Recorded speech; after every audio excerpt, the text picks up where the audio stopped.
You decided to build an awesome outdoor living space. That's great. But before you set out to buy a new grill or an amazing patio set, slow down. Don't put the cart before the horse.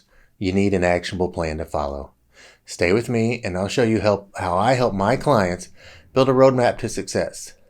You'll avoid all the pitfalls and bumps along the way, and it'll keep you on the path for a smooth project from vision to completion.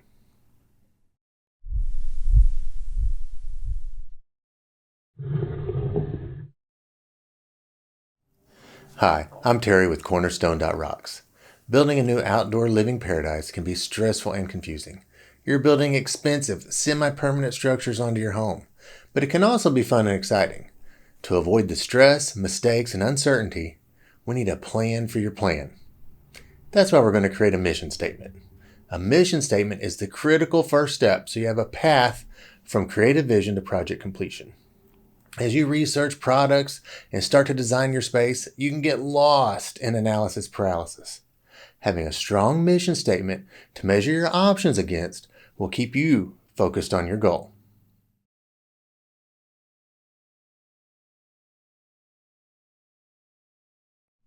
What is a mission statement?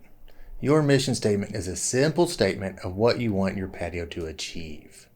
It isn't a wish list of products. We'll get to that later. To create your mission statement, simply answer why and what. Why do you want an outdoor patio? What do you want it to achieve? This is the first step, and it should be two very broad statements. We'll slowly move to more specifics as we follow down the path from our vision to our destination, but we're going to start broad. But you want to be broad but honest. Don't say what you think others want or what's trendy. Say what you want your backyard patio to be. For instance, mine was, I want to entertain small groups of family and friends, and I should have a place to relax after work, and there should be plenty of yard left over for family activities. It's that simple. It's broad. We don't get into how or why. We're just going to keep it simple.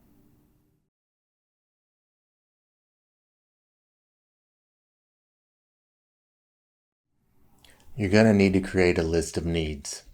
A new outdoor kitchen isn't a need, it's a want. We'll get to the wants later, but creating your needs list should be straightforward and relatively easy to come up with. Usually it's drainage, sometimes it's privacy or even safety concerns, but you need to have a list of your property's needs. You can't build an outdoor paradise in a mud pit. You'll have to tackle your needs when we make our plan. That'll be in later steps. We just need the list for now. Surely you're familiar with your property's needs. But if you just brought your property, wait for a big rainstorm, walk around your property and learn how your yard drains, where it drains, is there any pooling, are there any issues? Also, try to note the sunrise and the sunset. Look around for any privacy concerns. Make sure people can't see into certain windows or neighbors or roads. Just walk around your property and become familiar with it if you haven't lived there a while. If there's anything that you need to fix, add them now to your list of needs.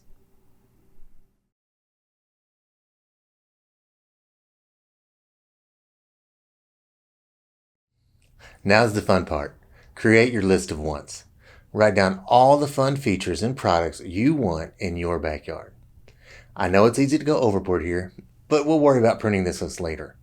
Right now, just write down everything you want in your backyard. This is your dream list. Once again, we're in the beginning stages. Try to be general. I know you can add a grill to your list, but try to avoid like a specific model for now. We'll move into specifics later in the journey. You might get the model you want, but that's not what's important. We want to make sure we have the specifics of what you want for your backyard. Remember, it's your backyard. Don't worry about what others want. If it's different than what others want, or you've not heard of anybody having it, that's fine. If you want it, add it to your list. You will try to keep as many wants that fulfill your mission statement and fit your budget. So just add them. We'll worry about pruning them later.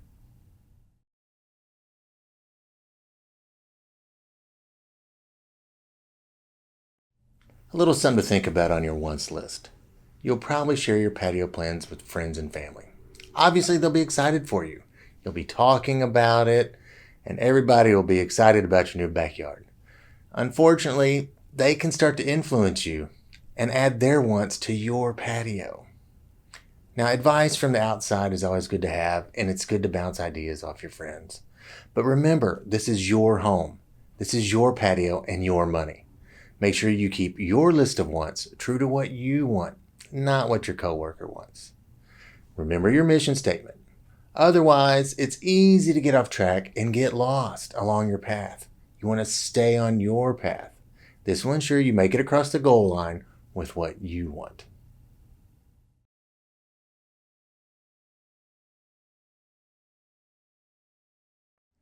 It's time to talk about your budget.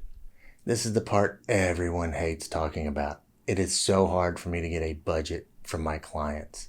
And you know they've got one. But perhaps this is because Americans, we've been taught not to talk about personal finances.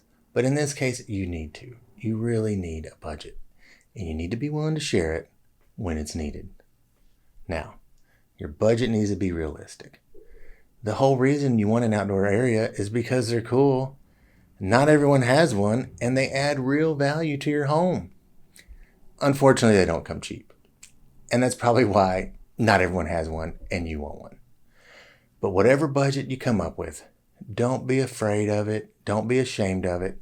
Your budget isn't a reflection of your worth. It is only what you're comfortable spending on your yard on this project at this time. Don't make it more than you're comfortable with, and definitely don't overextend yourself.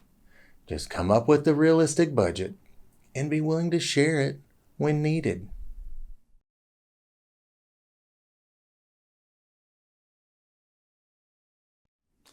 Let's talk about how having and knowing your budget can really help you. Obviously, it's going to guide you in what you can afford in your outdoor living area. But it will also help you to pull the trigger and make purchases for your outdoor living area or not make purchases. What do I mean? Well, in later steps, once you've completed your design, you'll have a set parameters for products that you need that are going to help you fulfill your mission statement. So you're out one weekend and you come across this amazing patio set. You weren't even looking for one. You turn the corner, there it is, you love it.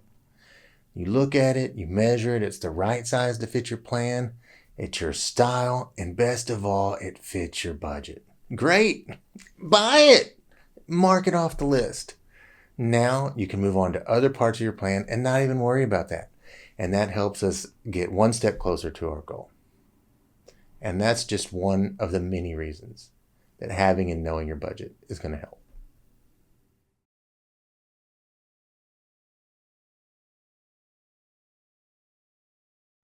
You have your mission statement and your list of needs and wants.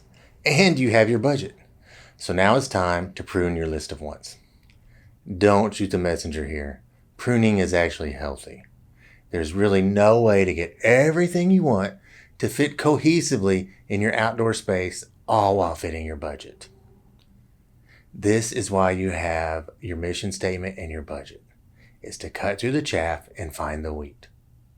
Look over all your wants. Anything that doesn't achieve the goal of your mission statement, prune it.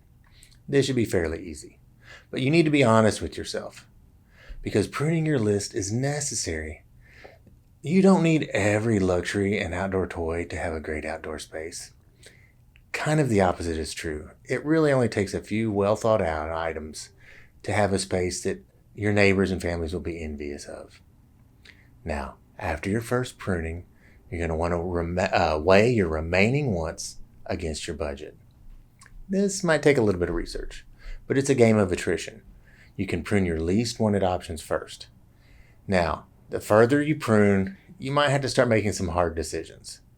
But you're going to have to work through this and work until your list and everything on it fits your mission statement and your budget.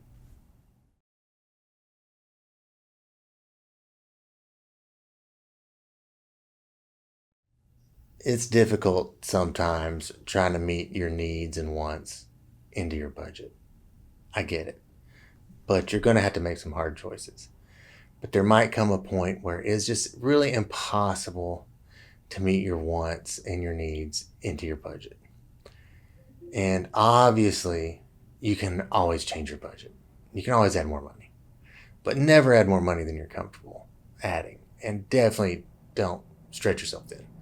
But I'm not really talking about upping your budget. There is another workaround.